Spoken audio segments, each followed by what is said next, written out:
Bab 101 Saya tidak tertarik pada uang. Orang lain akan meminta harga selangit dan mengembalikan uang saat itu juga. Mengapa orang ini meminta harga yang semakin rendah? Pony Ma dan Lin Junjun keduanya bingung. Tapi Ye Feng tertawa terbahak-bahak. Aku sama sekali tidak peduli dengan uang. Aku tidak tertarik pada uang. Aku hanya merasa Tuan dan Nona cocok, jadi aku ingin berteman denganmu. Bahkan, aku juga suka astronomi. Tanda seru tanda seru. Setelah mengatakan ini, dia sendiri ingin muntah. Apa sih yang dia tahu tentang astronomi? Dia bahkan tidak tahu berapa banyak planet yang ada di tata surya. Bukankah ini untuk berteman dengan pihak lain? Dia hanya bisa ikut bermain. Seperti yang diduga, Pony Ma tertarik ketika mendengar apa yang dikatakannya. Tuan Ye, Anda juga tertarik dengan astronomi, bagus sekali, kalau ada kesempatan di masa mendatang, kita bisa membahasnya bersama. Ye Feng buru-buru tersenyum acuh tak acuh. Tentu saja. Pony Ma memegang tangan Ye Feng dengan penuh gairah seakan-akan dia baru saja bertemu dengan seorang sahabat dekat. Karena Tuan Ye memperlakukan saya sebagai teman, maka saya tidak seharusnya memanfaatkan seorang teman. Kita sepakat 200 juta, jadi totalnya 200 juta. Ye Feng ingin melanjutkan. Pony agak kesal. Kalau begitu sudah beres. Kalau kamu ngomong lagi, aku nggak akan percaya. Ye Feng terdiam setelah mendengar apa yang dikatakannya. Kalau begitu jangan panggil aku Tuan Ye. Aku beberapa tahun lebih muda darimu, panggil saja aku Xiao Feng. Pony Ma lalu tersenyum puas. Baiklah, aku akan memanggilmu Xiao Feng dan kau bisa memanggilku kakak Pony. Kita akan jadi tetangga nanti, jadi kita bisa lebih sering berinteraksi. Tidak masalah, katanya. Ye Feng langsung setuju. Keduanya kemudian menyelesaikan prosedur pemindahan properti. Villa nomor 7 milik Ye Feng secara resmi dialihkan ke Pony, dan pada saat yang sama, ia menerima 200 juta yuan di rekening banknya. Dapat dikatakan bahwa semua orang gembira. Pony Ma ada pekerjaan yang harus dilakukan, jadi dia mengobrol dengan Ye Feng sebentar, lalu dia berdiri dan pergi. Pada saat yang sama, Ye Feng mendengar pemberitahuan sistem.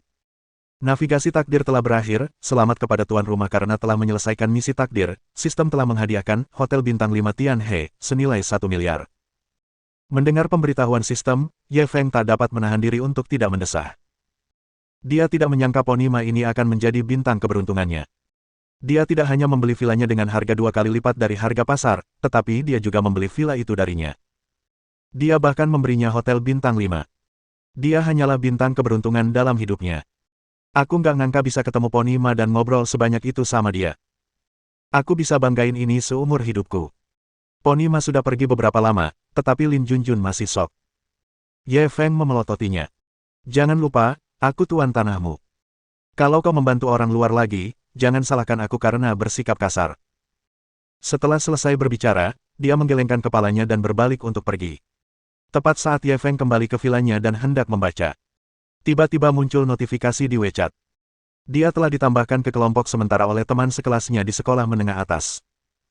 Ada sekitar 6 atau 7 orang dalam kelompok itu. Mereka semua adalah teman sekelasnya di sekolah menengah atas. Sejak mereka lulus SMA, mereka pergi ke tempat lain untuk belajar dan tidak pernah berhubungan lagi. Ye Feng, kami baru saja berdiskusi, hari nasional 2 hari lagi, kan, kami ingin pergi ke Zonghai, bisakah kamu datang menjemput kami? Seorang siswa laki-laki bernama Niu Haoran berbicara pertama. Tentu, selamat datang, Ye Feng segera menjawab. Kalau begitu, setuju, kamu yang bayar semua makanan dan akomodasinya.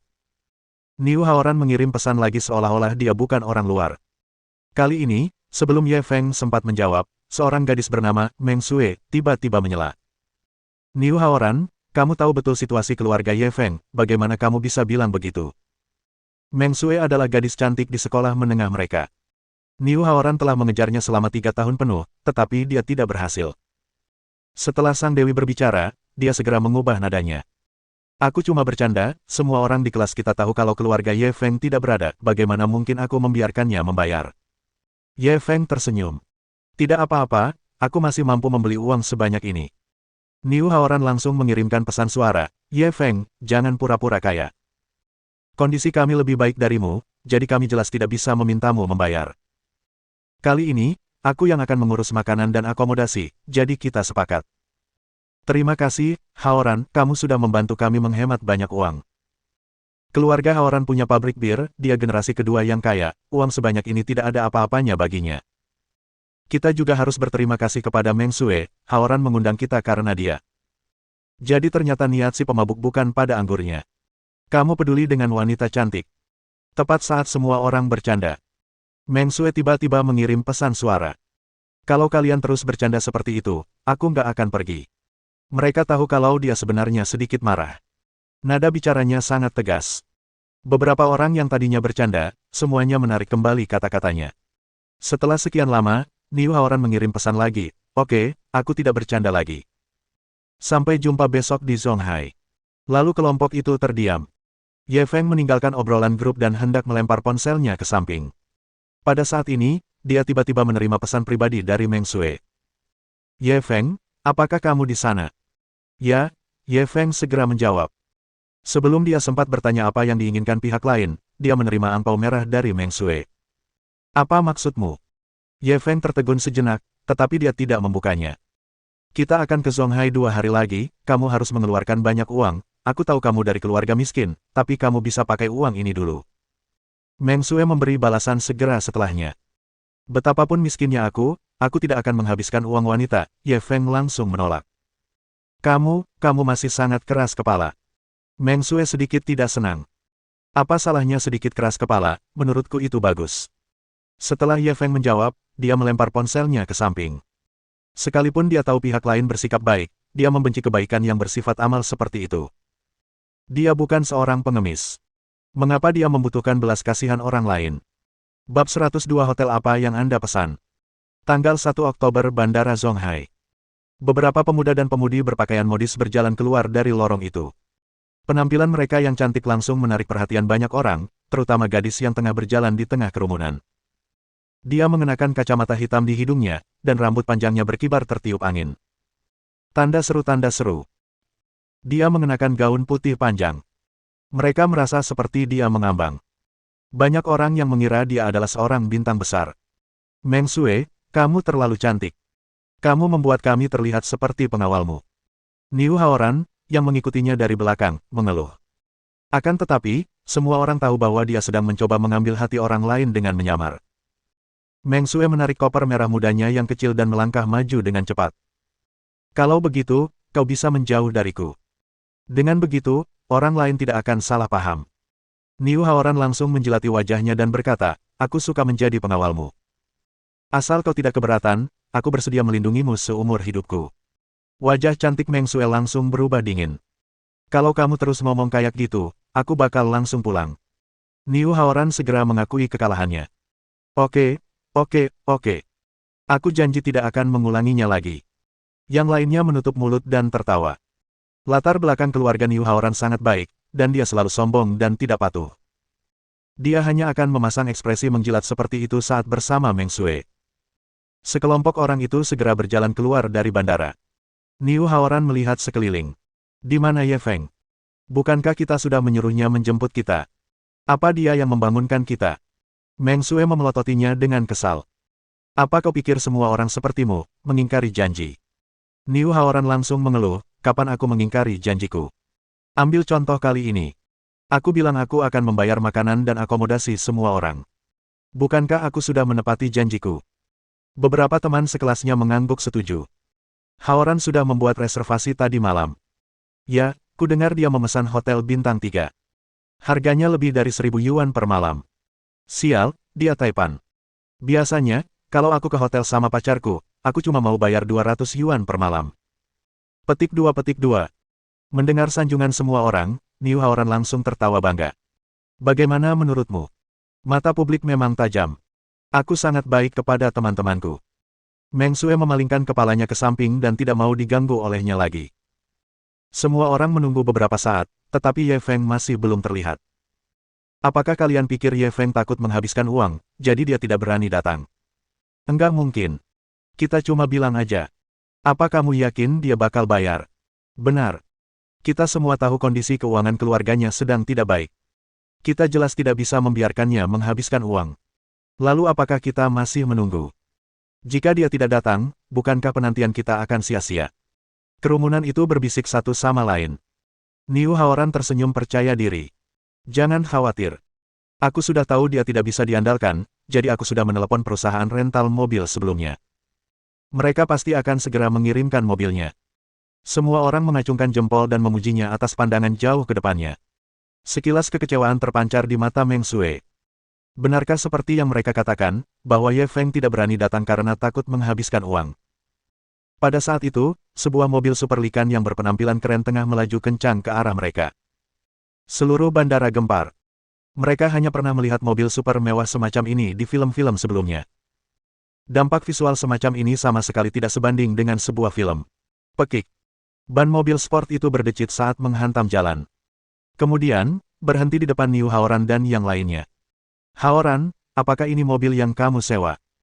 Seorang siswa laki-laki menatap mobil sport yang mempesona itu dengan linglung. Ini benar-benar mobil yang diimpikan setiap pria. Ah, mereka. Mungkinkah ada kesalahan?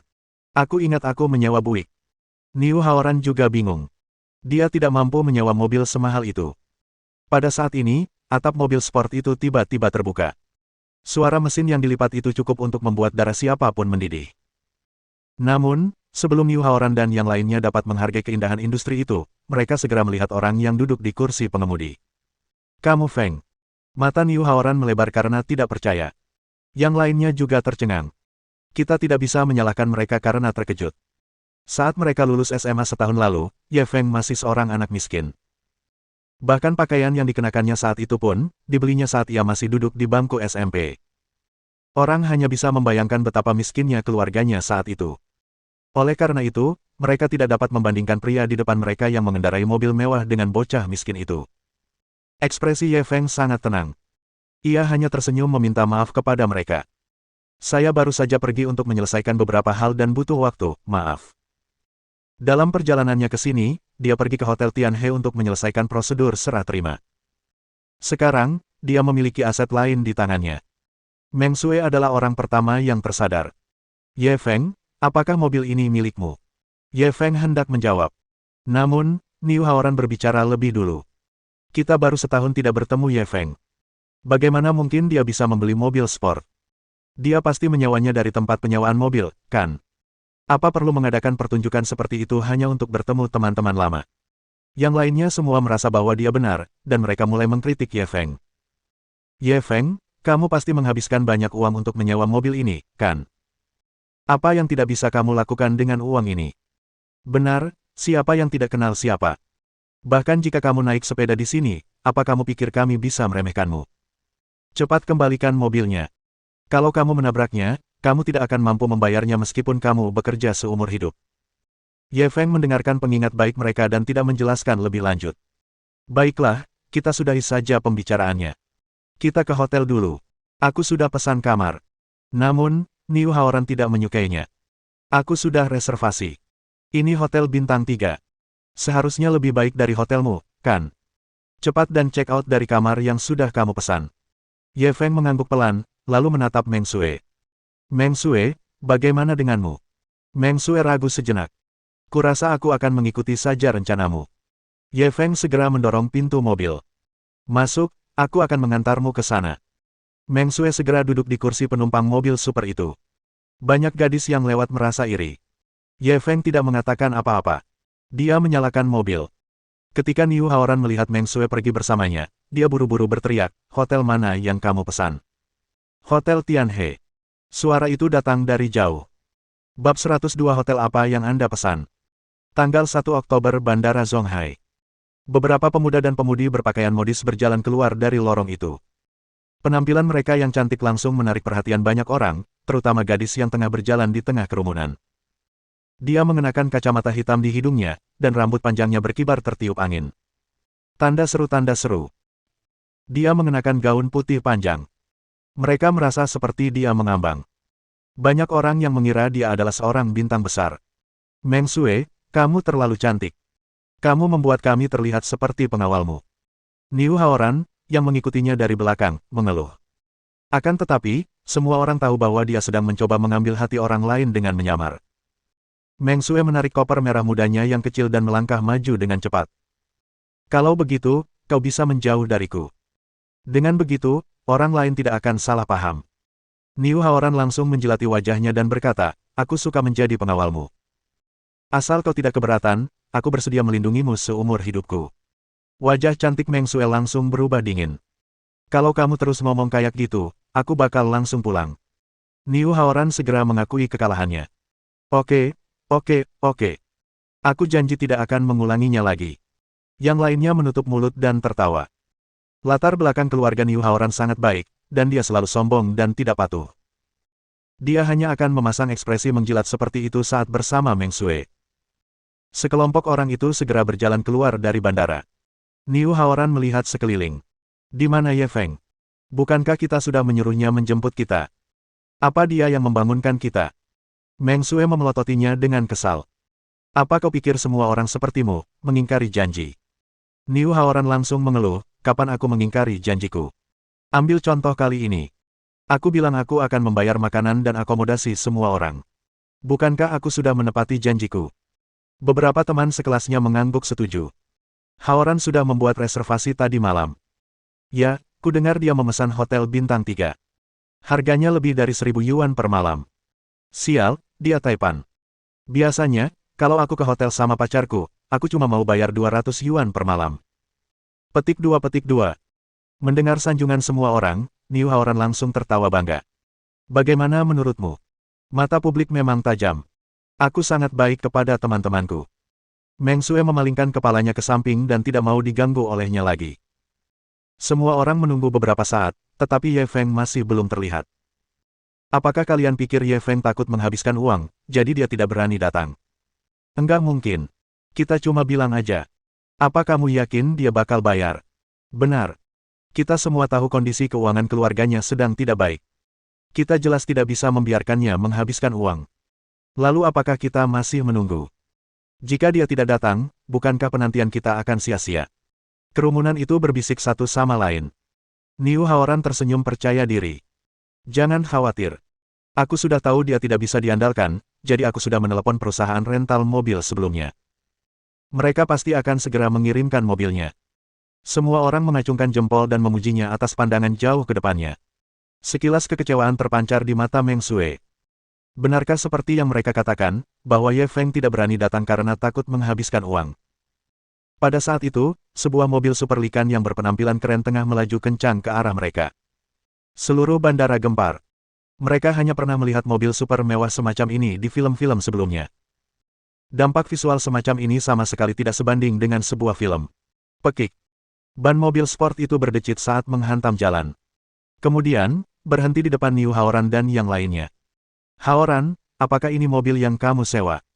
Seorang siswa laki-laki menatap mobil sport yang mempesona itu dengan linglung. Ini benar-benar mobil yang diimpikan setiap pria. Ah, mereka. Mungkinkah ada kesalahan?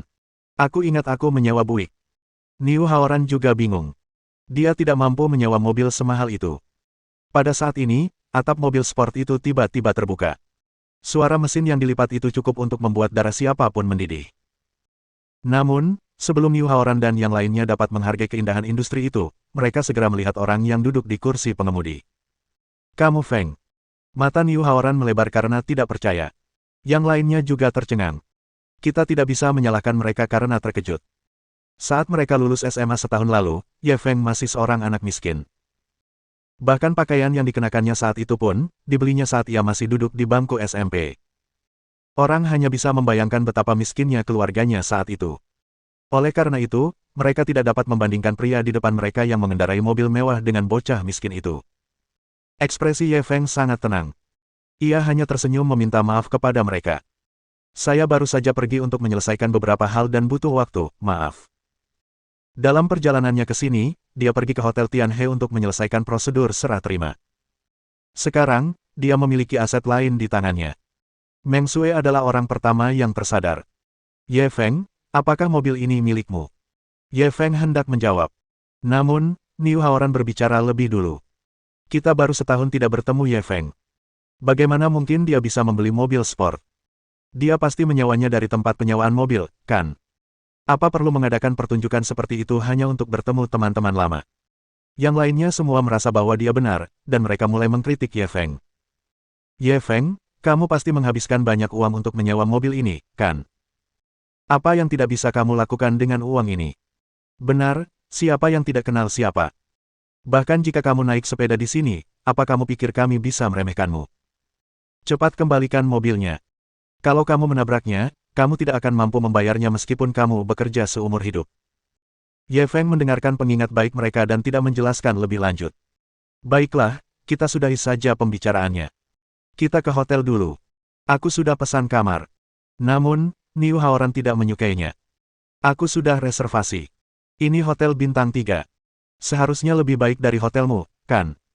Cepat dan check out dari kamar yang sudah kamu pesan. Ye Feng mengangguk pelan, lalu menatap Meng Sue. Meng Sue, bagaimana denganmu? Meng Sue ragu sejenak. Kurasa aku akan mengikuti saja rencanamu.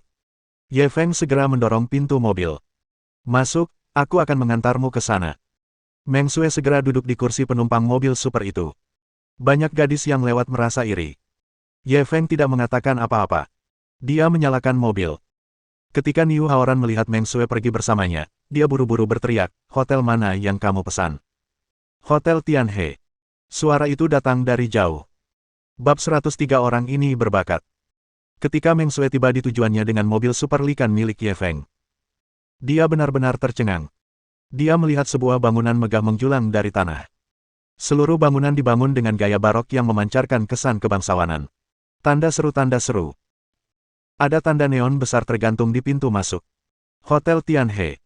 Pada saat yang sama, Niu Haoran dan yang lainnya juga tiba. Mereka pun tercengang oleh pemandangan di depan mereka. Ye Feng, kamu tidak salah tempat, kan? Kamu yakin ini tempatnya? Niu Haoran memandang Ye Feng dengan tidak percaya. Tempat ini jauh lebih mewah daripada hotel bintang 3 yang dipesannya.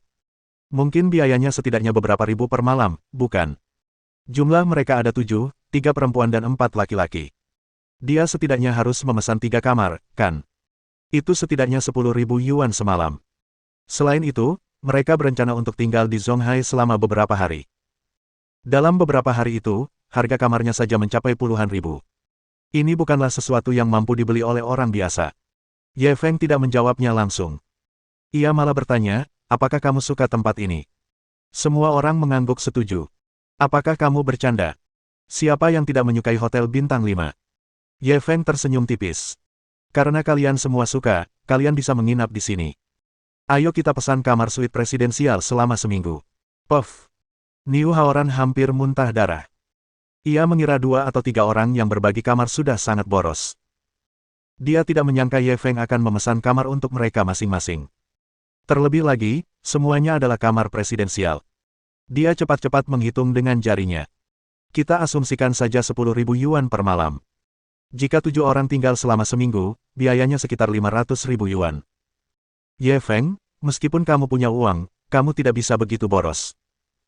Pada saat ini, Meng Sue akhirnya tidak dapat menahan diri untuk berbicara. Dia tahu bahwa Ye Feng pasti beruntung dan memperoleh sejumlah uang. Akan tetapi, tidak peduli seberapa kayanya dia tidak bisa menghabiskannya seperti ini. Ye Feng tahu niatnya baik dan langsung tersenyum padanya. Jangan khawatir, aku tidak akan menghabiskan uang. Meng Sue tertegun. Dia bertanya-tanya apa maksudnya dengan ucapannya itu.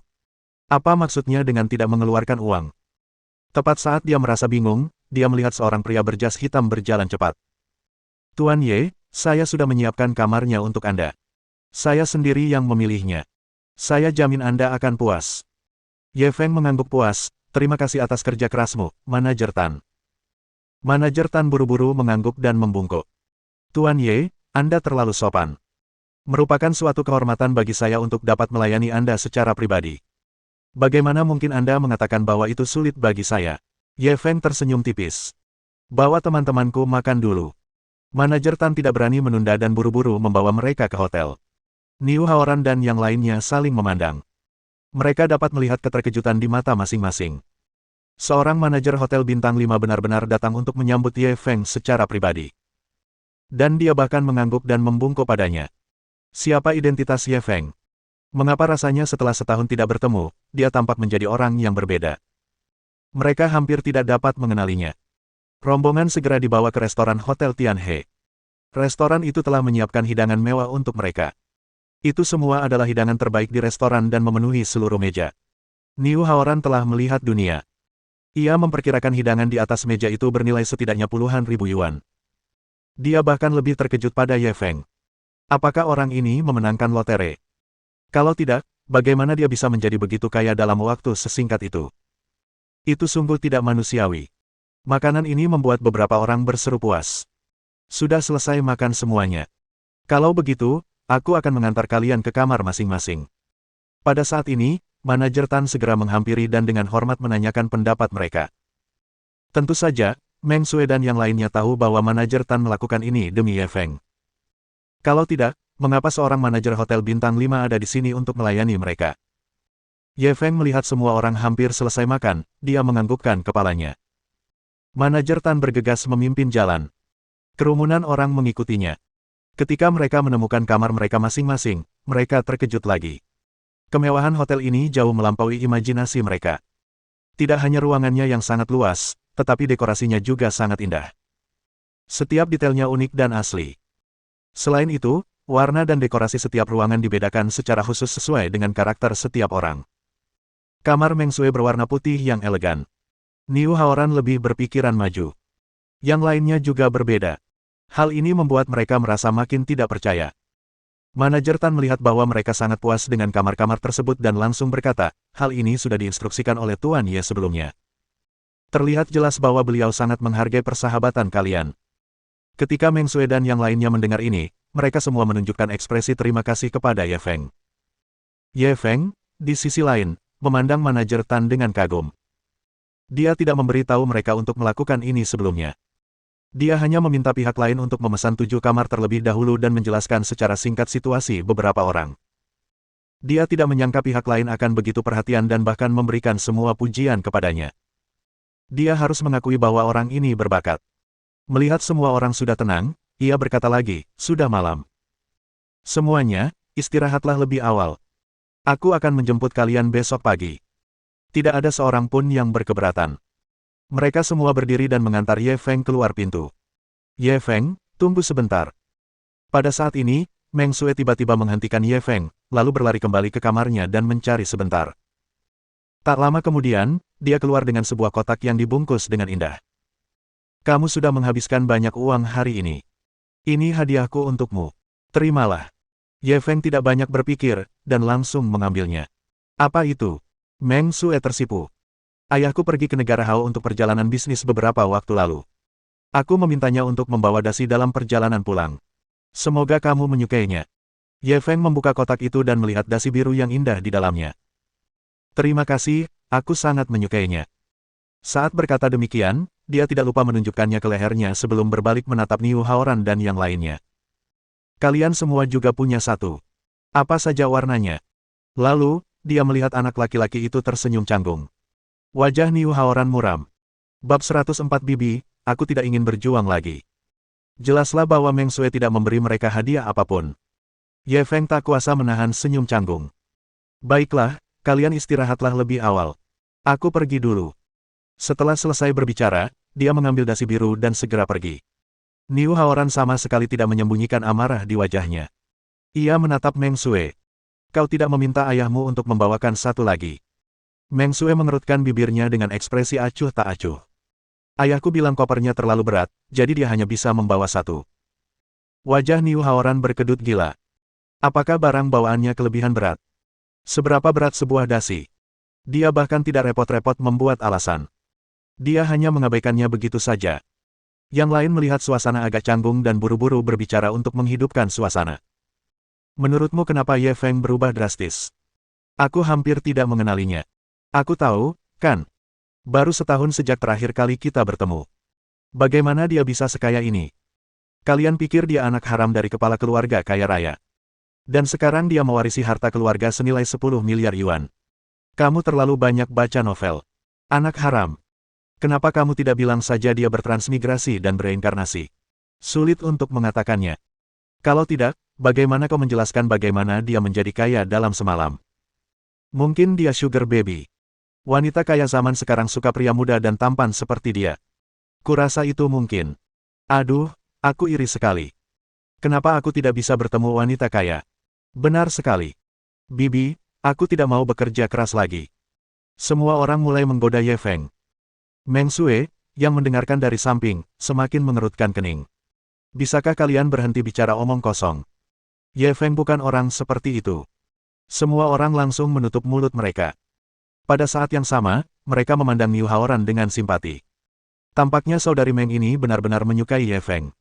Kalau tidak, mengapa dia melindunginya? Wajah Niu Haoran menjadi pucat. Meskipun dia sangat kesal dengan perilaku Meng Sue. Tetapi ketika dia memikirkan kekuatan yang ditunjukkan Ye Feng hari ini, dia merasa patah semangat.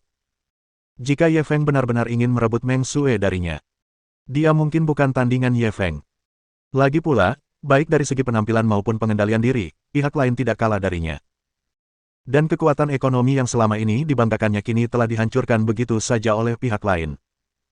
Terlebih lagi, Meng Sue tampaknya memiliki kesan yang baik terhadap Ye Feng. Dilihat dari sudut manapun, dia tidak mempunyai kesempatan sama sekali. Ketika dia memikirkan hal ini, dia kehilangan minat untuk mengobrol. Semua orang mengobrol sebentar. Topik utamanya masih Ye Feng. Tanpa disadari, hari sudah lewat tengah malam. Menurut kalian, apa yang sedang dilakukan Ye Feng sekarang? Seharusnya dia sudah tidur, kan? Kalau aku sekaya dia, kehidupan malamku pasti akan sangat kaya. Aku mungkin sedang mencari cewek di klub malam sekarang. Tidak mungkin. Ye Feng sepertinya bukan orang seperti itu. Itu karena kamu tidak mengerti laki-laki. Laki-laki jadi jahat kalau punya uang. Mendengar percakapan mereka, Meng Sue kembali sedikit kesal. Kau menginap di hotel yang dipesan Ye Feng dan kau menjelek-jelekkannya di belakangnya. Apa maksudmu? Niu Haoran langsung menimpali, kurasa mereka ada benarnya. Pria muda dan kaya seperti Ye Feng akan mudah kehilangan jati dirinya. Dia mungkin sudah hidup mewah. Meng Sue mendengus dingin. Apakah kamu pikir semua orang sepertimu? Melihatnya membela Ye Feng, Niu Haoran pun mengamuk karena malu. Bagaimana dia bisa dibandingkan denganku? Berapa banyak orang kaya baru seperti dia yang bisa tetap bersih? Meng Sue segera mengeluarkan ponselnya. Aku percaya pada Ye Feng. Dia jelas bukan orang seperti itu. Setelah itu, dia langsung membuka panggilan video. Dengan cepat, panggilan video tersambung. Ye Feng sedang duduk di sofa di ruang tamu. Meng Sue, ada apa? Meng Sue segera memasang senyum menawan dan bertanya, Ye Feng, apa yang sedang kamu lakukan? Ye Feng segera mengalihkan pandangannya ke kamera dan menatap tumpukan buku tebal di atas meja kopi. Ujian sebentar lagi, aku harus memanfaatkan waktu sebaik-baiknya untuk meninjau perku. Kerumunan orang pertama kali dikejutkan oleh dekorasi mewah di rumahnya. Lalu mereka dibuat bingung oleh tumpukan buku yang tebal itu. Seperti kata pepatah lama, jangan takut orang lain lebih baik dari Anda. Saya hanya takut kalau orang yang lebih berprestasi dari Anda juga lebih pekerja keras dari Anda. Mereka sedang berlibur dan hanya ingin bepergian dan bersantai.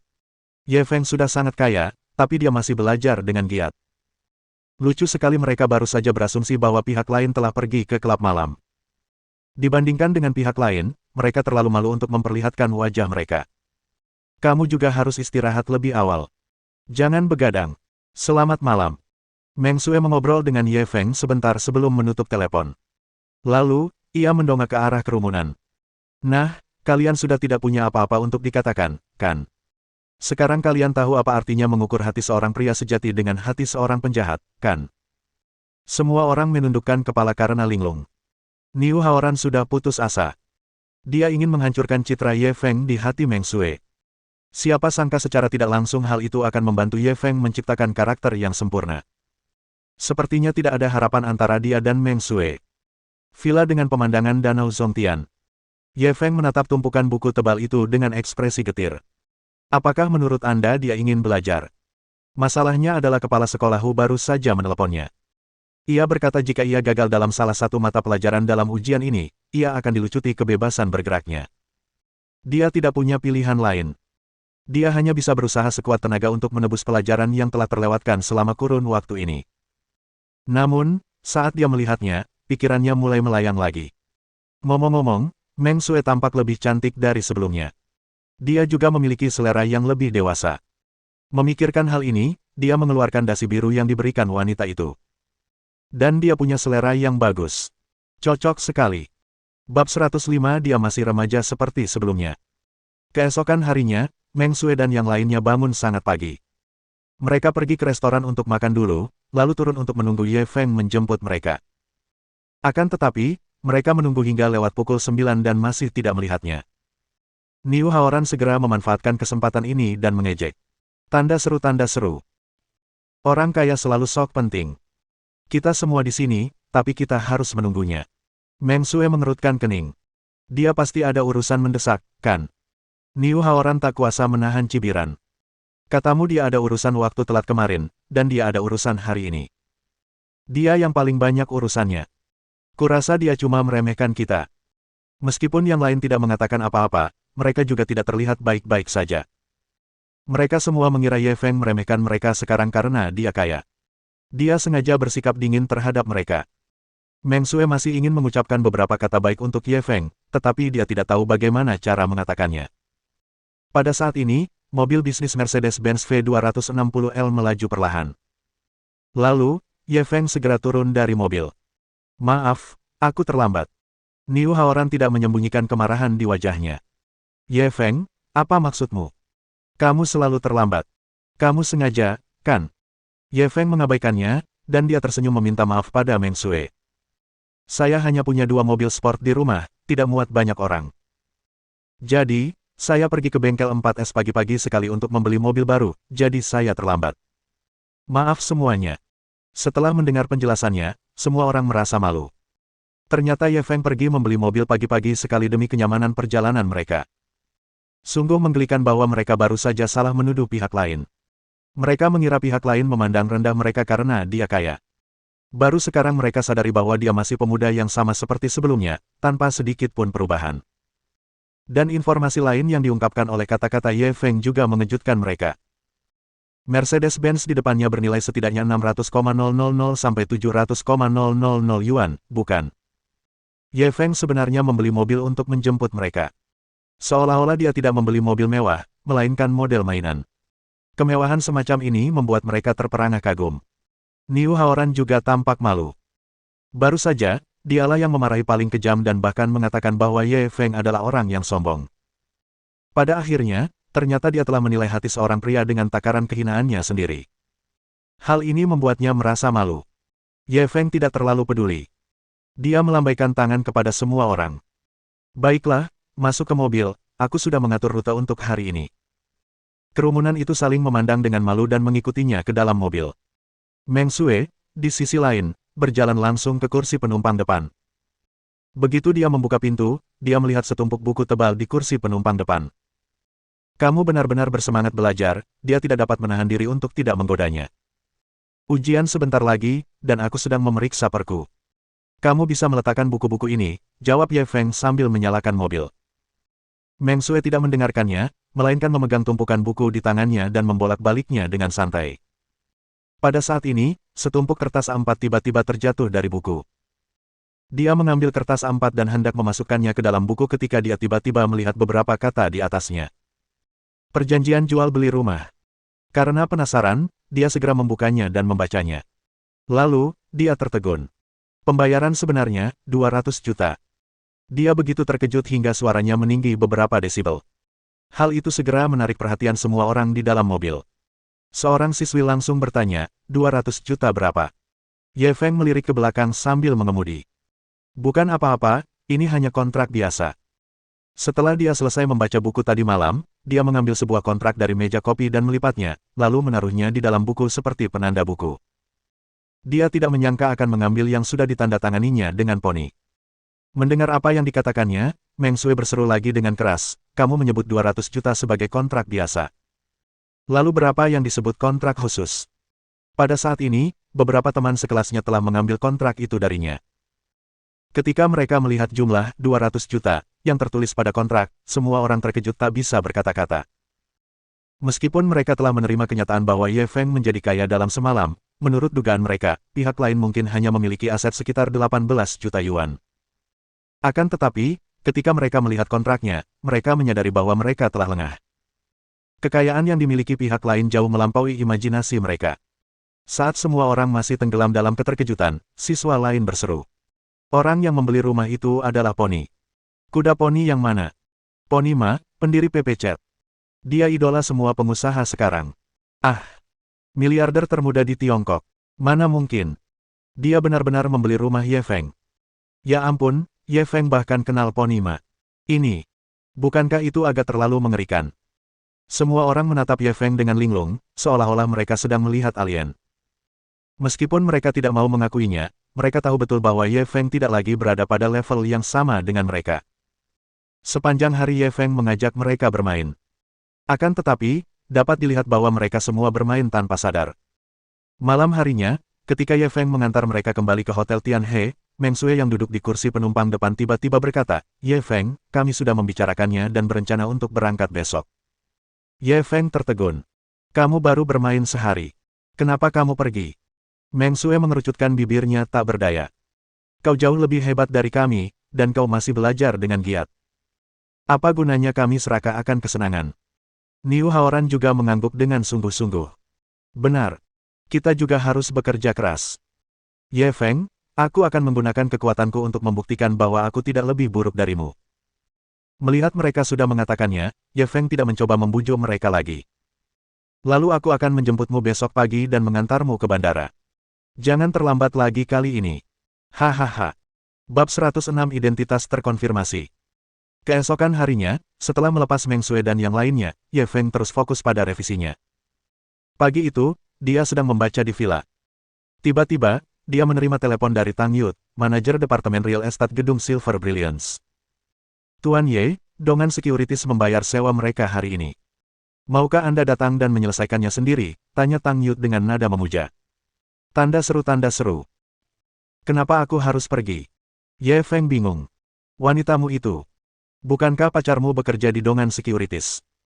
Terakhir kali, aku melihat sepertinya ada kesalahpahaman di antara kalian berdua, jadi kupikir kalian bisa menyelesaikannya," kata Tang Yut dengan makna yang lebih dalam. Ye Feng tahu bahwa yang ia bicarakan adalah Sumen. Ia mendengus dingin. "Itu urusanku. Apa hubungannya denganmu?" Tang Yut berkeringat dingin ketika mendengar itu. Awalnya dia ingin memberi Ye Feng kesempatan pamer di depan pacarnya, tetapi dia tidak menyangka akan ditegur olehnya. Tampaknya kali ini dia benar sekali. "Tuan Ye, saya salah. Saya akan mengatur orang lain untuk pergi," kata Tang Yut dan hendak menutup telepon. Pada saat ini, Ye Feng berkata, "Apakah aku sudah bilang aku tidak akan pergi?" "Sudah." Tang Yut menatap kosong ke arah teleponnya. Pikiran Tuan Ye ini terlalu sulit ditebak, bukan? Apakah dia ingin datang atau tidak? Menemani seorang penguasa benar-benar seperti menemani seekor harimau. Ketika Ye Feng tiba di gedung Silver Brilliance, Tang Yut sudah menunggunya bersama salah satu anak buahnya. "Tuan Ye, ini kontrak sewa untuk Dongan Securities dan pemberitahuan pembayarannya." Tang Yut segera menyerahkan semua dokumen itu kepada Ye Feng. Ye Feng tidak membuang waktu dan langsung memimpin mereka berdua menuju Dongan Securities. Namun, ketika mereka bertiga tiba di Dongan Securities, mereka dihentikan oleh meja resepsionis. "Maaf, Anda tidak bisa masuk." Wajah Tang Yut memucat. "Kau tidak kenal aku. Aku manajer properti gedung Silver Brilliance. Kami di sini untuk menagih sewa." Resepsionis yang tampak rapuh itu menggelengkan kepalanya. "Itu juga tidak akan berhasil. Ketua Go telah menginstruksikan bahwa akan ada tamu VIP yang datang untuk memeriksa perusahaan hari ini, dan tidak ada orang luar yang diizinkan masuk." Ye Feng menyentuh hidungnya. "Di mana Sumen? Aku temannya, kau bisa memanggilnya begitu." Wanita di meja resepsionis masih menggelengkan kepala. "Manajer Su sedang menemani tamu terhormat itu untuk pemeriksaan. Saya khawatir dia tidak punya waktu untuk menerima Anda sekarang." Melihat dia bahkan tidak memberikan muka pada Ye Feng, Tang Yut langsung marah. "Aku tidak peduli tamu macam apa yang kau bawa, tapi kau harus bayar sewa hari ini. Kalau kau terlambat, kau harus bayar dendanya." Wanita di meja resepsionis juga marah. "Tolong jangan mempersulit pekerja seperti saya. Kalau saya mengizinkan Anda masuk, saya tidak akan bisa mempertahankan pekerjaan saya." Tepat saat kedua belah pihak berdebat. Tiba-tiba, dia mendengar seorang pria dengan aura yang sedikit mengesankan bertanya, "Apa yang terjadi?" Ye Feng berbalik dan melihat seorang pria parubaya dengan aura luar biasa berjalan ke arahnya. Petugas resepsionis dengan cepat menjelaskan, "Ketua, mereka dari manajemen properti. Katanya mereka ke sini untuk menagih sewa." Pria parubaya itu berjalan ke arah Ye Feng dan mengangguk sopan. "Halo, saya Go Huailiang, Ketua Dongan Securities. Mohon maaf, tapi saat ini kami sedang menerima tamu terhormat. Bisakah Anda datang sedikit lebih lambat?" Perkataannya tidak sombong ataupun rendah hati, dan masuk akal. Ye Feng tentu saja tidak mengatakan apa-apa lagi. Tepat saat dia hendak pergi bersama Tang Yut dan pria lainnya. Pada saat ini, ia tiba-tiba mendengar suara yang familiar. Bukankah ini Xiao Feng? Apa yang kau lakukan di sini? Ye Feng berbalik dan tertegun. Orang itu tak lain adalah Pony Ma yang sudah lama tidak ditemuinya. Namun, dia segera tersadar dan menyapanya dengan hangat. Kakak Pony, kenapa kamu ada di sini? Pony Ma menepuk bahunya dengan antusias. Saya di sini untuk memeriksa dongan securities dan melihat apakah ada peluang untuk bekerja sama dengan mereka. Melihat mereka berdua begitu antusias, Guo Huailiang, Su Men, Huang Bin, dan yang lainnya yang mengikutinya benar-benar tercengang.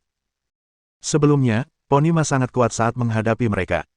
Dia memancarkan aura seorang jagoan sepenuhnya. Namun sekarang, saat dia berhadapan dengan Ye Feng, dia bersikap ramah bagaikan kakak tetangga. Dia seperti orang yang sama sekali berbeda. Su Men, khususnya, benar-benar tercengang. Kapan Ye Feng mengenal orang penting seperti Pony Ma? Huang Bin yang berdiri di samping bahkan semakin ketakutan. Melihat interaksi antara Ye Feng dan Pony Ma, keduanya pasti memiliki hubungan yang dekat. Untungnya, dia tidak terlalu menyinggung Ye Feng, kalau tidak, dia akan mendapat masalah besar hari ini. Setelah menyapa Ye Feng, Pony Ma menatapnya dengan rasa ingin tahu. Kamu belum memberitahuku. Kenapa kamu di sini? Ye Feng tersenyum canggung. Gedung ini adalah aset atas nama saya. Saya di sini hari ini untuk menagih sewa dan juga mencari teman untuk membicarakan sesuatu. Dia melirik Su Men saat berbicara. Pony Ma juga menatap Su Men dan langsung mengerti. Hahaha, aku mengerti sekarang. Ketua Guo, saya hampir selesai dengan situasi perusahaan Anda. Saya rasa ini cukup sesuai dengan harapan saya. Guo Huailiang sangat gembira. Jadi, Anda sudah memutuskan untuk mengakuisisi perusahaan kami. Pony Ma berpikir sejenak. Saya masih perlu berdiskusi dengan Dewan Direksi, tetapi seharusnya tidak ada kecelakaan. Mengenai perkembangan selanjutnya, biarkan manajer Su Men yang bertanggung jawab untuk menghubungi kami. Setelah mendengar kata-kata Pony Ma, para eksekutif senior Dongan Securities memandang Su Men dengan iri. Pony Ma jelas-jelas membantu Su Men yang menyamar. Dengan kata-katanya, kedudukan Su Men di perusahaan segera meningkat. Mungkin bahkan ketua Dongan Securities harus memperlakukannya seperti seorang putri. Akan tetapi, mereka juga jelas bahwa Pony Ma melakukan ini hanya karena Ye Feng. Untuk sesaat, semua orang terkejut. Tampaknya kedudukan Ye Feng di hati Pony Ma jauh lebih penting daripada yang mereka duga. Sebaliknya Su Men, tidak tampak gembira sama sekali. Tidak mudah baginya untuk putus dengan Ye Feng. Setelah kejadian ini, identitasnya sebagai pacar Ye Feng akan dikonfirmasi. Dia benar-benar tidak tahu apakah dia harus tertawa atau menangis. Bab 107 Kekuatan Uang. Xiao Feng, aku masih ada urusan di perusahaan. Aku pergi dulu. Pony Ma mengobrol dengan Ye Feng sebentar sebelum pergi. Baiklah, katanya. Ye Feng sendiri yang mengantarnya sampai pintu. Rumahku masih direnovasi. Kalau aku pindah, kita pasti bisa minum-minum enak. Tanda seru tanda seru. Pony Ma mengucapkan beberapa patah kata lagi kepada Ye Feng sebelum berbalik dan pergi. Setelah dia pergi, Guo Huailiang segera berjalan mendekati Ye Feng dengan antusias. Tuan Ye, Anda di sini untuk menagih sewa, kan? Bagaimana mungkin saya merepotkan Anda untuk datang sendiri? Seharusnya saya yang mengirimkannya. Ye Feng tahu bahwa dia bersikap sopan padanya karena Pony. Dia langsung tersenyum tipis. Anda terlalu baik, Ketua Guo. Lagi pula saya tidak ada kegiatan, jadi saya datang sendiri. Baiklah, saya akan mengantarmu ke Departemen Keuangan sekarang. Silakan ikut saya. Guo Huailiang mengangguk. Ye Feng tidak berkata apa-apa lagi. Dia langsung mengikuti. Ketika dia melewati Su Men, dia bahkan mengedipkan mata padanya secara diam-diam. Wajah Su Men memerah saat dia memalingkan kepalanya. Semua rekan wanita di Dongan Securities memandangnya dengan cemburu. Dengan dukungan Pony Ma, statusnya di perusahaan akan meningkat.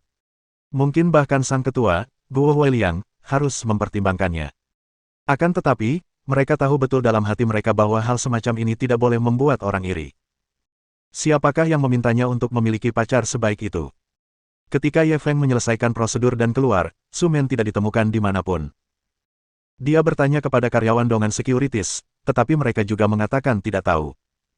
Ye Feng tidak dapat menahan diri untuk tidak cemberut. Dia pernah menolongnya secara tidak langsung. Dia bahkan tidak mengucapkan terima kasih. Kasar sekali. Ketika dia tiba di tempat parkir dengan semangat yang rendah dan hendak pergi, Su Men melompat keluar dari belakang tanpa peringatan. Mau kemana? Ye Feng terkejut dan memelototinya. Aku sudah menolongmu, dan tak apa-apa kalau kau tidak berterima kasih, tapi kenapa kau menggigit tangan yang memberimu makan? Aku hampir mati ketakutan. Su Men tertawa dan bercanda, kamu tidak akan takut hantu mengetuk pintumu jika kamu tidak melakukan kesalahan apapun. Jika kamu tidak melakukan kesalahan apapun, apa yang kamu takutkan? Ye Feng tampak sedih. Niat baik tak pernah dihargai. Aku cuma bercanda. Aku sebenarnya cukup berterima kasih padamu. Su Men segera berhenti tersenyum. Ye Feng meliriknya. Begitukah caramu berterima kasih padaku? Su Men segera meraih lengannya dan mulai menjabatnya. Bagaimana kalau aku traktir kamu nonton film? Ada film Hollywood yang baru saja dirilis. Kudengar filmnya bagus sekali. Ye Feng meremehkan. Waktuku sangat berharga, aku tidak punya waktu untuk menonton film bersamamu. Tanpa menunggu dia selesai, Su Men mendorongnya ke dalam mobil. Kamu harus pergi meskipun kamu tidak mau. Hei, tidak bisakah kau menunjukkan sedikit ketulusan? Aku akan membelikanmu seember popcorn nanti. Kau ingin melepasku hanya dengan seember popcorn. Dan sebotol Coca-Cola. Lebih seperti itu. Mereka berdua pergi ke bioskop dan membeli tiket. Masih ada waktu sebelum film dimulai. Su Men kemudian menarik Ye Feng untuk menangkap boneka. Akan tetapi, setelah beberapa kali percobaan berturut-turut, dia gagal. Dia langsung cemberut dengan tidak senang. Penampilannya yang noob dan suka main-main ini membuat Ye Feng tertawa terbahak-bahak. Dia sangat memahami seluk-beluk dunia bisnis. Mereka biasanya menyesuaikan cakarnya dengan sangat longgar. Jika dia menggunakan cara bodoh seperti itu untuk menangkap mereka, bahkan jika dia berhasil menangkap mereka, dia harus membuang banyak waktu dan uang. Saat memikirkan itu, dia langsung menemui manajemen teater tanpa sepengetahuan Su Men dan meminta mereka mempererat hubungan. Manajernya tentu saja tidak setuju. Tetapi ketika Ye Feng memberinya 1.000 yuan, dia langsung setuju. Ye Feng kemudian menggunakan alasan meminta Su Men membeli popcorn untuk membawanya pergi.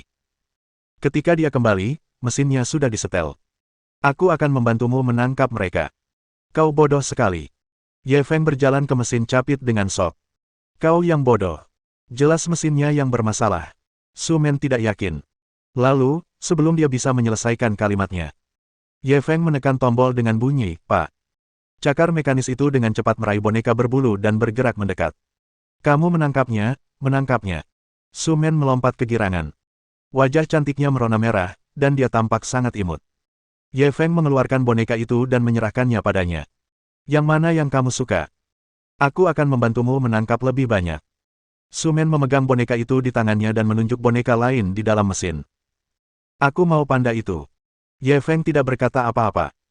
Ia langsung mengendalikan mesin dan meraih panda itu. Tanpa kejutan apapun, panda pun tertangkap. Su Men bersorak lagi. Tawanya yang nyaring seperti lonceng bergema di seluruh teater. Di pelukannya, dia sudah memegang 6 atau 7 boneka. Banyak gadis yang iri dan memandang pacar mereka yang tidak berguna dengan celaan. Lihat pacarnya. Anak-anak lelaki itu pun merasa sangat sedih. Jelas sangat sulit bagi mereka untuk menangkapnya. Bagaimana orang ini bisa memainkannya dengan mudah? Itu hampir 100% akurat. Ye Feng melihat tangan Su Men penuh dan film akan segera dimulai, jadi dia berhenti. Wajah mungil Su Men dipenuhi senyum. Meskipun boneka-boneka ini tidak terlalu berharga, dia sangat menyukainya karena Ye Feng menangkapnya untuknya. Saat mereka menonton film, dia masih bermain-main dengan boneka-bonekanya. Dia mungkin tidak terlalu memperhatikan isi film itu. Ketika mereka keluar dari bioskop, hari sudah sangat larut. Ye Feng langsung mengantarnya pulang. Kamu tidak mau masuk dan duduk. Su Men berbalik untuk menatapnya setelah dia keluar dari mobil. Sudah terlambat. Tidak nyaman, kan? Ye Feng menatap langit di luar dan menggelengkan kepalanya. Apa kau takut aku punya pikiran yang tidak senonoh tentangmu, goda Su Men? Aku hanya takut punya pikiran yang tidak pantas tentangmu. Baiklah, aku pergi dulu. Kamu juga harus istirahat lebih awal, kata Ye Feng. Ia menyalakan mobil dan bergegas pergi. Su Men melihat ke arah yang ditinggalkannya dan tidak dapat menahan diri untuk tidak cemberut. Apa maksud orang ini? Kalau dia tidak punya niat seperti itu terhadapnya, kenapa dia muncul di hadapannya lagi dan lagi? Jika dia tertarik padanya, mengapa dia harus menghindarinya seperti ular? Sungguh orang yang aneh. Bab 108 lagi pula, aku tidak memiliki ayah baptis yang baik sepertimu. Ye Feng baru saja kembali ke villa pemandangan Danau Zongtian ketika dia menerima pesan dari Su Men. Apakah kamu sudah sampai di rumah? Saya sudah sampai, Ye Feng segera menjawab. Kenapa kamu tidak bilang kalau kamu sudah sampai, apa kamu tidak takut aku khawatir? Saya baru saja tiba, saya bahkan belum masuk ke dalam rumah. Oh, ya, lebih tepatnya begitu, kamu mau makan malam apa? Aku tidak ingin makan apapun, aku hanya ingin istirahat lebih awal. Bagaimana bisa, tubuhmu tidak akan kuat kalau kamu tidak makan malam ini, kalau kamu terlalu malas memasak, kamu bisa pesan makanan untuk dibawa pulang. Nggak perlu, kan aku sering melewatkan makan malam. Itu dulu, mulai sekarang, aku akan mendorongmu untuk makan setiap hari, kalau kamu tidak pesan, aku yang pesankan untukmu. Saya akan memesan.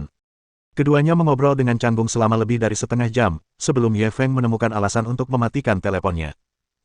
Lalu, dia bersandar di sofa dan mengerutkan kening sambil berpikir keras. Dia bisa dengan jelas merasakan perasaan Su Men padanya. Jika dia mau, dia seharusnya dapat dengan mudah memenangkan hatinya. Tetapi hal ini membuatnya sangat ragu-ragu. Dia tidak tahu bagaimana perasaannya terhadap Su Men. Apakah dia masih kakak perempuan yang sama di sebelah rumah? Tampaknya lebih rumit lagi. Adapun calon pacarnya, tampaknya belum mencapai tahap itu. Ye Feng tidak bisa menyelesaikannya dalam waktu singkat. Ia hanya melupakan masalah ini. Dia mulai berpikir tentang masalah gedung Silver Brilliance. Karena Tang Yud menyanjungnya hari ini, kesannya terhadap orang ini sangat berkurang. Dia tidak pernah menyukai orang yang menyanjungnya. Ia merasa orang semacam ini punya niat jahat dan sulit memikul tanggung jawab besar. Sepertinya sudah waktunya mencari seseorang yang bisa ia percayai. Setidaknya, ia harus bertanggung jawab atas keuangan. Namun, setelah memikirkannya, Zhou Suyao tampaknya lebih cocok. Mereka tidak bertemu satu sama lain sejak dia diberi tanggung jawab untuk mengelola 10 gedung apartemen di apartemen Bingshan. Memikirkan hal ini, dia langsung menghubungi telepon Zhou Suyao. Ye Feng, kenapa tiba-tiba terpikir untuk meneleponku? Suara Zhou Suyao jelas-jelas dipenuhi keterkejutan. Kamu ada waktu besok. Aku perlu bicara sesuatu denganmu. Ye Feng tidak bertele-tele. Ia langsung menyatakan niatnya. Saya bebas kapan saja. Zhou Suyao setuju tanpa ragu sedikitpun. Baiklah, sampai jumpa besok. Hari berikutnya sudah mendekati tengah hari. Ketika Ye Feng berkendara ke restoran yang telah mereka sepakati sebelumnya, Zhou Suyao telah menunggu di pintu masuk untuk waktu yang lama. Hari ini dia mengenakan gaun putih bertali spaghetti dan sepasang sepatu kanvas putih. Kelihatannya sangat menyegarkan. Banyak pria yang lewat menoleh ke belakang untuk melihat. Melihat kedatangan Ye Feng, wajah Zhou Suyao langsung menampakkan senyum manis. Dia segera berjalan ke arahnya dan membantunya membuka pintu mobil. Semua pria yang lewat memandang Ye Feng dengan rasa iri dan cemburu. Pria ini tidak hanya tampan, tetapi ia juga mengendarai mobil mewah yang keren. Yang lebih menyebalkan lagi adalah seorang gadis cantik telah membukakan pintu untuknya. Inilah kehidupan yang diimpikan semua pria. Kamu datang sepagi ini. Ye Feng turun dari mobil dan bertanya sambil tersenyum. Masih ada waktu lebih dari setengah jam sebelum waktu yang disepakati. Dia pikir dia telah tiba cukup awal. Dia tidak menyangka Zhou Suyao tiba lebih awal darinya. Lagi pula aku tidak ada urusan, jadi aku datang lebih awal, Zhou Suyao menjelaskan dengan santai. Ye Feng tidak mengatakan apapun lagi. Mereka berdua memasuki restoran dan memesan makanan. Restoran ini dianggap kelas atas, dan mereka berdua hanya memesan beberapa hidangan, tetapi harganya lebih dari 2.000 yuan. Zhou Suyao tak dapat menahan diri untuk tidak mendecak lidahnya.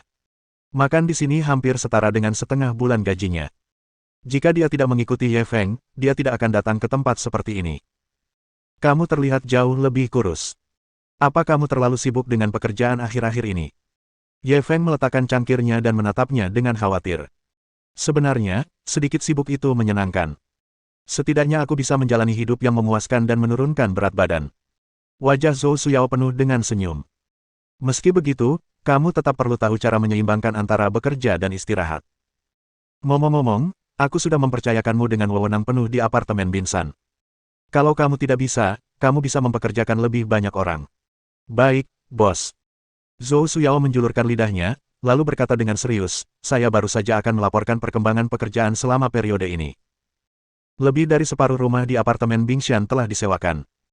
Ye Feng tidak menunggunya menyelesaikan laporannya dan langsung memotongnya, aku tidak memintamu datang ke sini hari ini untuk membicarakan apartemen Bingshan. Zhou Suyao penasaran. Bukan soal apartemen Bingshan.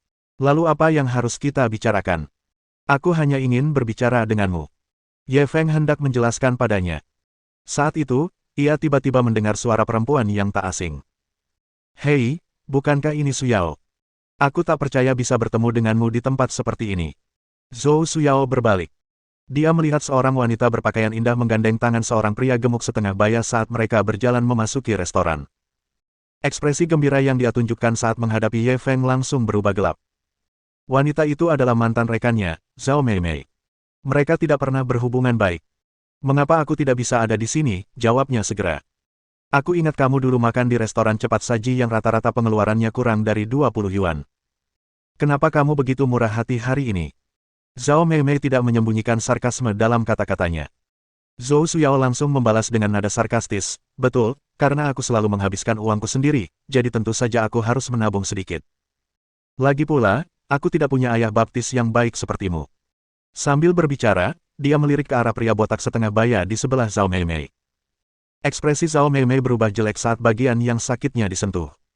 Memang benar kamu tidak punya ayah baptis yang baik, tapi kamu memutuskan untuk menjadikan anak laki-laki tampan sebagai mainanmu. Sambil berkata demikian, dia menatap Ye Feng yang berada di samping. Bab 109 Kebohongan yang sangat absurd. Zhou Suyao sangat marah ketika mendengar Zhao Meimei mengejek Ye Feng sebagai anak laki-laki yang cantik. Siapa yang kau panggil anak laki-laki cantik? Wajah Zhao Meimei dipenuhi rasa bangga saat dia melihat bahwa dia telah membuatnya marah hanya dengan satu kalimat. Sepertinya aku benar. Kalau tidak, kenapa kau begitu marah? Suyao, kita kan rekan kerja. Dengarkan nasihat kakakmu. Kita para perempuan harus belajar menunggu harga yang tepat dan menjual diri kita dengan harga yang pantas. Kalau kau meremehkan diri sendiri, bagaimana orang lain bisa menghargaimu? Zhou Suyao sangat marah hingga dia gemetar dan melotot ke arahnya. Namun, Zhao Meimei tak berniat berhenti. Ia terus menatap Ye Feng. Lihatlah anak laki-laki tampan yang kau pelihara ini. Meskipun tampangnya lumayan, apa dia bisa makan dengan penampilannya? Ye Feng tidak dapat menahan diri untuk menggosok hidungnya. Ini benar-benar kasus ikan di parit yang terperangkap api. Siapakah yang telah tersinggung olehnya? Apakah ilegal menjadi tampan? Dan dia terlalu muda. Mulutnya tidak berbulu dan tidak bisa diandalkan. Kalau kau benar-benar mendapat masalah, bisakah dia melindungimu dari angin dan hujan? Lihatlah Liu tua kita. Meskipun dia terlihat biasa saja, dan dia tidak tampan, tidak ada bedanya bahkan jika lampu dimatikan di malam hari. Meskipun Liu tua agak tua, dia punya pengalaman hidup. Dia makan lebih banyak garam daripada kamu makan nasi. Yang terpenting, dia kaya. Dia tinggal di villa dan rumah mewah setiap hari. Dan dia makan segala macam makanan lezat. Saya khawatir Anda belum pernah melihat kehidupan seperti itu seumur hidup Anda. Zhou Suyao mendengar dia membual dan langsung tertawa karena marah. Ye Feng memang tidak sekaya Liu tuamu. Dia hanya punya 10 apartemen Binsan. Oh, betul, 10 apartemen itu yang aku kelola. Ekspresi Zhao Meimei berubah saat mendengar ini, dan dia dengan cepat menilai Ye Feng. Beberapa hari yang lalu, Zhou Suyao mengajukan pengunduran dirinya, dengan mengatakan bahwa dia telah menemukan pekerjaan yang lebih baik. Dia kemudian mengetahui bahwa pihak lain sebenarnya bertanggung jawab untuk mengelola 10 gedung apartemen di apartemen Bingshan. Terlepas dari status atau perawatannya, itu jauh lebih baik daripada pekerjaan sebelumnya. Hal ini membuat banyak rekan wanita di perusahaan mereka sangat cemburu. Mereka semua menduga bahwa dia pastilah seorang gadis manis yang diselingkuhi oleh seorang pria kaya. Mungkinkah pemuda di depannya? Hahaha, kalaupun kamu mau bikin aku marah, kamu nggak perlu bikin kebohongan absurd kayak gitu, kan? Anak ini kelihatan miskin banget. Dia nggak kelihatan punya 10 gedung apartemen. Zhao Meimei melihat Ye Feng mengenakan pakaian biasa, dan temperamennya tidak seperti anak-anak kaya generasi kedua yang pernah dilihatnya sebelumnya. Dia bahkan semakin yakin bahwa Zhou Suyao berbohong padanya. Zhou Suyao langsung terdiam. Dia tidak sebanding dengan wanita yang tidak masuk akal seperti itu. Dia tidak bisa meminta Ye Feng mengeluarkan kontrak pembelian rumah untuk membuktikannya, kan? Tepat saat dia merasa malu, Ye Feng tiba-tiba berbicara. Suyao, aku mengajakmu kencan hari ini karena aku ingin kamu membantuku mengelola gedung kantor. Aku cuma penasaran, apa kamu punya cukup energi? Zhou Suyao tertegun. Gedung kantor apa? Ekspresi Ye Feng tenang. Gedung Silver Brilliance. Zhou Suyao, Zhao Meimei, dan pria parubaya itu semuanya tercengang. Bahkan pelanggan lain di restoran itu pun menoleh dengan terkejut. Gedung Silver Brilliance sangat terkenal di kota Zonghai. Bisa dibilang, gedung ini merupakan salah satu landmark. Pemilik gedung Silver Brilliance jelas bukan masalah kecil. Zhao Meimei jelas tidak mempercayainya. Anda pemilik gedung Silver Brilliance. Kalau begitu, saya wali kota Zonghai. Namun, pria parubaya di sebelahnya tampak sangat berhati-hati. Siapa nama teman ini? Nama keluargaku Ye. Ekspresi Ye Feng tenang. Kamu bilang kamu pemilik gedung Silver Brilliance. Aku punya teman yang perusahaannya ada di gedung Silver Brilliance, dan dia penyewamu. Aku ingin tahu apakah kamu kenal dia. Pria itu menatapnya ragu-ragu. Apa nama perusahaan temanmu? Ye Feng mengambil cangkir di atas meja dan menyesapnya. Dongan Securities, jawab pria parubaya itu dengan jujur. Oh, nama belakang temanmu bukan Guo, kan? Aku bahkan pergi ke Dongan Securities untuk menagih sewa kemarin, dan ketua Guo sendiri yang menyambutku. Ye Feng meletakkan cangkirnya dan menatapnya sambil tersenyum. Mendengar ini, pria parubaya itu langsung bersikap hormat. Tuan Ye, saya sungguh minta maaf. Saya terlalu gegabah. Kemudian, dia menarik Zhao Meimei dan berkata, mengapa kamu tidak meminta maaf kepada Tuan Ye? Zhao Meimei tertegun. Kau ingin aku minta maaf padanya? Kenapa? Pria parubaya itu hampir mati karena marah. Melalui penyelidikannya sebelumnya, dia pada dasarnya telah mengonfirmasi bahwa Ye Feng adalah pemilik baru gedung Silver Brilliance.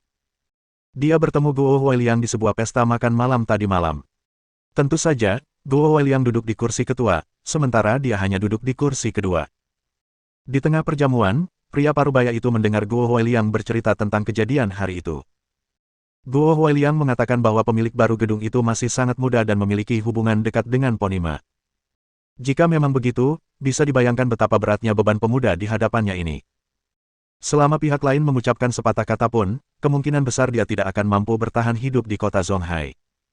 Memikirkan hal ini, pria parubaya itu segera menamparkan Zhao Meimei. Jingan, aku tidak peduli apa yang kau makan atau minum, tapi kau masih ingin membunuhku. Cepat minta maaf pada Tuan Ye. Zhao Meimei benar-benar tercengang. Lelaki tua itu biasanya memanjakannya dengan segala cara yang mungkin, berharap ia dapat memanjakannya dalam tangannya. Sekarang, dia benar-benar bertarung dengannya demi seorang anak laki-laki tampan. Tingkat keparahan masalahnya bisa dilihat. Meskipun dia merasa bahwa menundukkan kepalanya dan mengakui kesalahannya di depan Zhou Suyao membuatnya kehilangan banyak muka. Namun, dia tidak berani menentangnya sekarang, dan segera membungkuk kepada Ye Feng. Tuan Ye, maafkan saya. Ini semua salah saya. Mohon maafkan saya. Bab 110 Anda mendengar semuanya. Zhao Meimei menundukkan kepalanya dan meminta maaf kepada Ye Feng. Zhou Suyao terkejut. Dia pernah menjadi rekan kerja Zhao Meimei sebelumnya dan tahu betul betapa bangganya wanita ini. Pada saat ini, Zhao Meimei bersedia menundukkan kepalanya dan mengakui kesalahannya, dan di depan banyak orang. Tanda seru. Ini sungguh tidak dapat dipercaya. Ye Feng melirik Zhao Meimei dengan tatapan jijik, lalu mengabaikannya dan menarik Zhou Suyao kembali ke tempat duduk mereka. Terima kasih, kata Zhou Suyao dengan suara rendah, wajahnya penuh kebahagiaan. Dia telah diganggu oleh Zhao Meimei di perusahaan sebelumnya. Kali ini, Ye Feng membantunya melampiaskan amarahnya. Kau hanya mengucapkan terima kasih. Ye Feng menyeringai. Apa lagi yang kau inginkan? Zhou Suyao menatap matanya, dan jantungnya berdebar kencang. Aku sudah membantumu melampiaskan amarahmu. Apa kau tidak punya sesuatu untuk dikatakan? Ye Feng terus mencoba peruntungannya. Wajah Zhou Suyao sedikit memerah di bawah tatapan agresifnya. Dia segera mengambil kentang goreng dari meja dan menyodorkannya ke mulut pria itu. Anggap saja ini sebagai hadiah untukmu. Ye Feng bahkan tidak berpikir. Ia membuka mulutnya dan mengambil kentang goreng itu. Zhou Suyao tidak bisa menghindar tepat waktu, dan dua jarinya pun tersangkut di mulutnya. Tubuhnya yang halus bergetar dan dia langsung berseru. Dia menarik perhatian seluruh restoran. Ketika para pengunjung restoran umum melihat pemandangan ini, mereka semua merasa seperti telah memakan sesuap makanan anjing. Lalu mereka memalingkan kepala sambil mengumpat. Wangi sekali. Ye Feng tidak peduli dengan tatapan orang lain.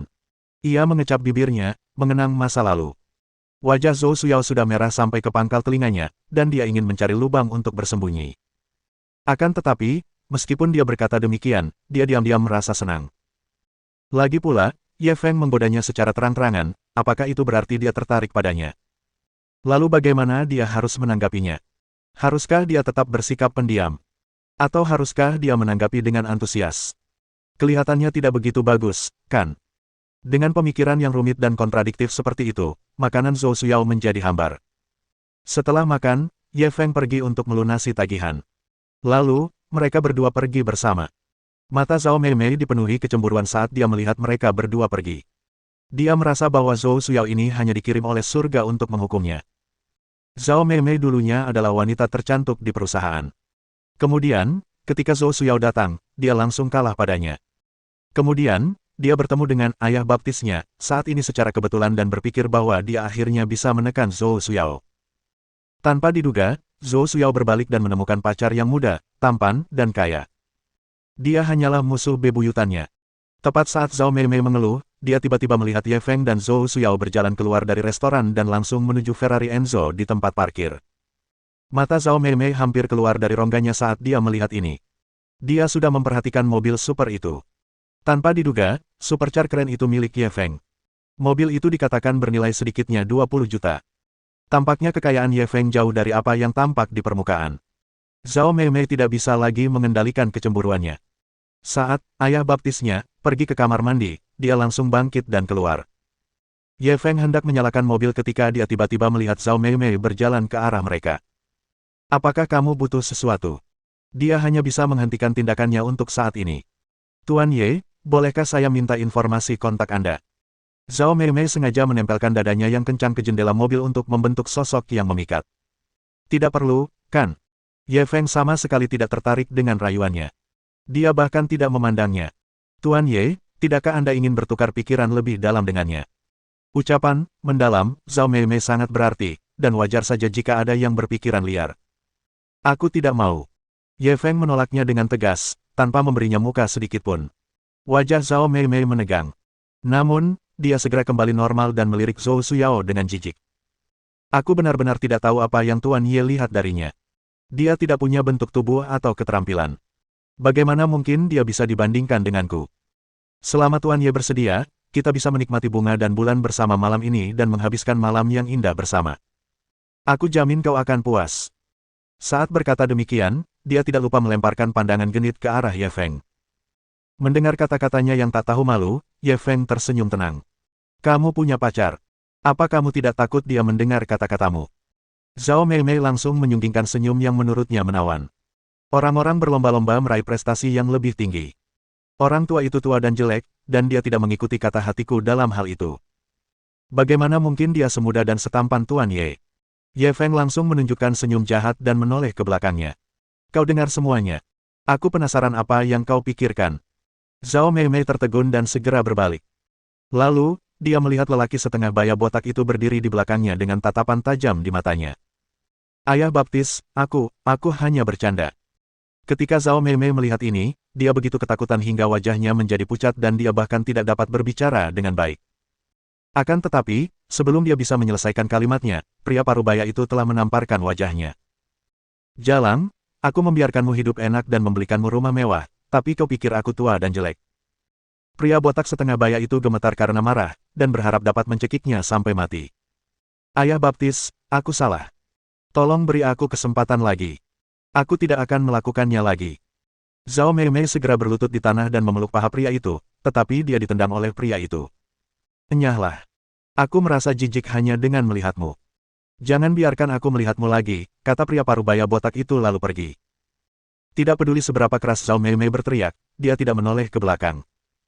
Melihat ini, bibir Ye Feng melengkung membentuk senyum dingin, dan dia segera pergi. Pelanggan lain di restoran itu juga memandang Zhao Meimei dengan penuh rasa bangga. Wanita seperti ini sama sekali tidak pantas mendapatkan simpati. Tidak ada yang salah dengan wanita yang materialistis. Akan tetapi, paling tidak, harus ada dasar moralitas.